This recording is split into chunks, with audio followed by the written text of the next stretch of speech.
Hiduplah seorang janda bernama Mande Rubaiyah yang tinggal bersama anak laki-lakinya, Malin Kundang. Zaman dahulu kala, ada sebuah cerita di sebuah perkampungan nelayan pantai air manis di Padang, Sumatera Barat. Ada seorang janda bernama Mande Rubaiyah yang hidup bersama anak laki-lakinya yang bernama Malin Kundang. Mande Rubaiyah sangat menyayangi dan memanjakan Malin Kundang. Malin kemudian tumbuh menjadi seorang anak yang rajin dan penurut. Ketika Mande Rubaiyah sudah tua, ia hanya mampu bekerja sebagai penjual kue untuk mencukupi kebutuhan dirinya dan anak tunggalnya.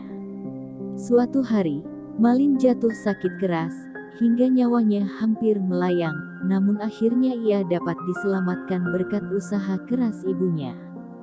Setelah sembuh dari sakitnya, ia semakin disayang. Mereka adalah ibu dan anak yang saling menyayangi. Saat Malin sudah dewasa, ia meminta izin kepada ibunya untuk pergi merantau ke kota, karena saat itu sedang ada kapal besar merapat di pantai air manis. "Jangan Malin, ibu takut terjadi sesuatu denganmu di tanah rantau sana. Menetaplah saja di sini, temani ibu," ucap ibunya yang sedih setelah mendengar keinginan Malin yang ingin merantau.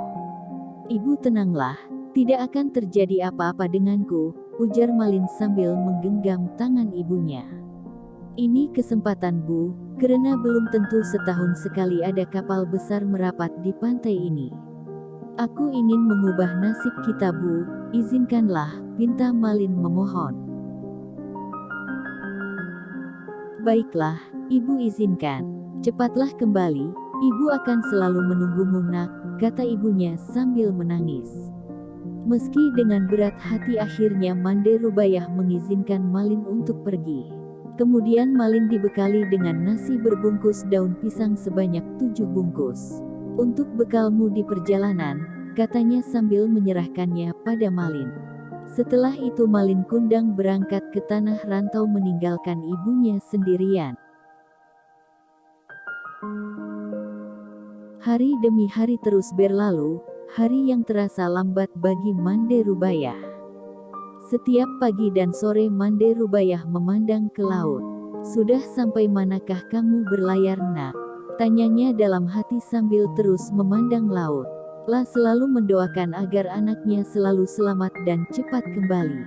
Beberapa waktu kemudian ketika ada kapal yang datang merapat, ia selalu menanyakan kabar tentang anaknya.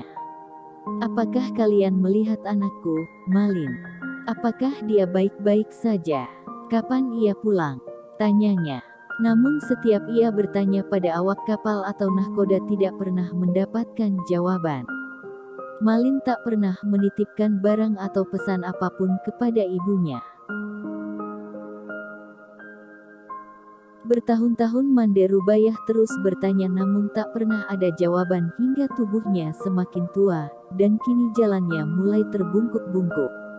Pada suatu hari Mande Rubaiyah mendapat kabar dari nahkoda yang dahulu membawa Malin. Nahkoda itu memberi kabar bahagia pada Mande Rubaiyah.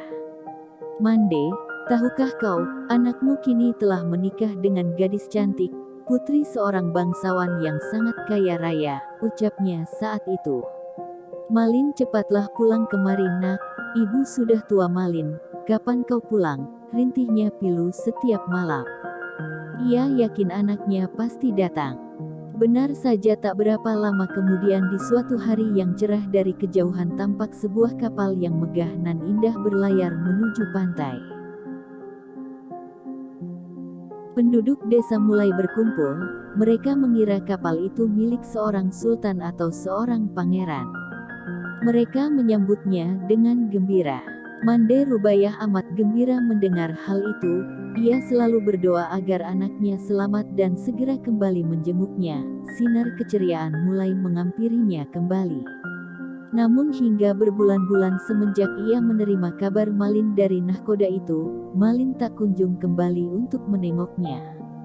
Ketika kapal itu mulai merapat, terlihat sepasang anak muda berdiri di anjungan.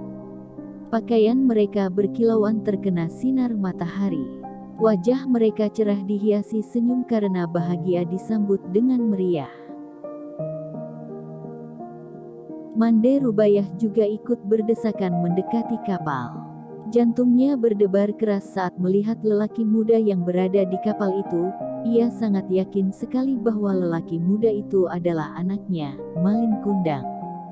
Belum sempat para sesepuh kampung menyambut, Ibu Malin terlebih dahulu menghampiri Malin, langsung memeluknya erat Malin karena takut kehilangan anaknya lagi. "Malin, anakku, kau benar anakku kan?" katanya menahan isak tangis karena gembira. "Mengapa begitu lamanya kau tidak memberi kabar?" Malin terkejut karena dipeluk perempuan tua renta yang berpakaian compang camping itu. Ia tak percaya bahwa perempuan itu adalah ibunya. Sebelum dia sempat berpikir berbicara, istrinya yang cantik itu meludah dan berkata, "Perempuan jelek inikah ibumu? Mengapa dahulu kau bohong padaku? Bukankah dulu kau katakan bahwa ibumu adalah seorang bangsawan yang sederajat denganku?" Ucapnya sinis. Mendengar kata-kata pedas istrinya, Malin Kundang langsung mendorong ibunya hingga terguling ke pasir. "Perempuan gila. Aku bukan anakmu," ucapnya kasar. Mande Rubaiyah tidak percaya akan perilaku anaknya. Ia jatuh terduduk sambil berkata, "Malin, Malin, anakku. Aku ini ibumu, nak. Mengapa kau jadi seperti ini, nak?" Malin Kundang tidak memperdulikan perkataan ibunya. Dia tidak akan mengakui ibunya, malu kepada istrinya. Melihat perempuan itu bersujud hendak memeluk kakinya, Malin menendangnya sambil berkata, "Hai, perempuan gila. Elbuku tidak seperti engkau, melarat dan kotor." Perempuan tua itu terkapar di pasir, menangis, dan sakit hati. Orang-orang yang melihatnya ikut terpana dan kemudian pulang ke rumah masing-masing. Mande Rubaiyah pingsan dan terbaring sendiri. Ketika ia sadar, pantai air manis sudah sepi. Dilihatnya kapal Malin semakin menjauh. Ia tak menyangka Malin yang dulu disayangi tega berbuat demikian. Hatinya perih dan sakit, lalu tangannya diangkat ke langit. Ia kemudian berdoa dengan hatinya yang pilu. "Ya, Tuhan, kalau memang dia bukan anakku, aku maafkan perbuatannya tadi. Tapi kalau memang dia benar anakku yang bernama Malin Kundang, aku mohon keadilanmu, ya Tuhan." Ucapnya pilu sambil menangis. Tak lama kemudian cuaca di tengah laut yang tadinya cerah, mendadak berubah menjadi gelap. Hujan tiba-tiba turun dengan teramat lebatnya. Tiba-tiba datanglah badai besar, menghantam kapal Malin Kundang. Lalu sambaran petir yang menggelegar. Saat itu juga kapal hancur berkeping-keping. Kemudian terbawa ombak hingga ke pantai. Esoknya saat matahari pagi muncul di ufuk timur, badai telah reda. Di pinggir pantai terlihat kepingan kapal yang telah menjadi batu. Itulah kapal Malin Kundang. Tampak sebongkah batu yang menyerupai tubuh manusia. Itulah tubuh Malin Kundang, anak durhaka yang dikutuk ibunya menjadi batu karena telah durhaka. Di sela-sela batu itu berenang-renang ikan teri, ikan belanak, dan ikan tenggiri. Konon, ikan itu berasal dari serpihan tubuh sang istri yang terus mencari Malin Kundang. Kisah legenda Malin Kundang ini memiliki pesan yang dapat diambil si kecil, yaitu sayangi kedua orang tua saat susah dan senang, dan jangan melupakan jasa orang tua yang telah menyayangi dan mendidik dari kecil. Itulah dongeng anak dari Sumatera Barat, kisah Malin Kundang, si anak yang durhaka pada ibunya.